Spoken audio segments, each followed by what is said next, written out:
Grenade après grenade, la police hongkongaise inonde les manifestants de gaz lacrymogène, avant d'avancer, puis de pénétrer dans les locaux du Parlement pour en reprendre le contrôle. Depuis plusieurs heures, des manifestants pro-démocratie occupaient l'hémicycle. Ils ont quitté le bâtiment avant l'assaut des forces de l'ordre. Peu après, la chef de l'exécutif, Carrie Lam, a dénoncé les violences des manifestants. Rien n'est plus important que l'état de droit à Hong Kong.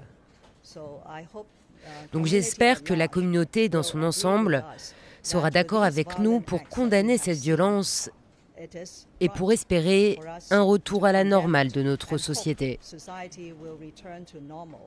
C'est donc la fin d'une journée tendue, placée sous le signe d'affrontement entre la police et les manifestants pro-démocratie.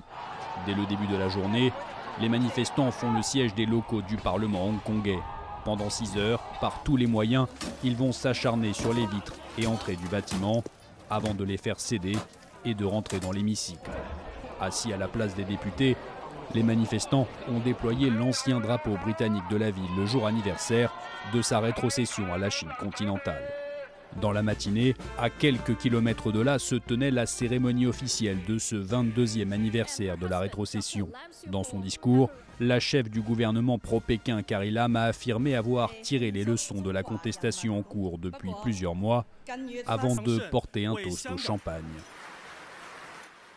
À l'extérieur, les rues de la ville étaient noires de monde.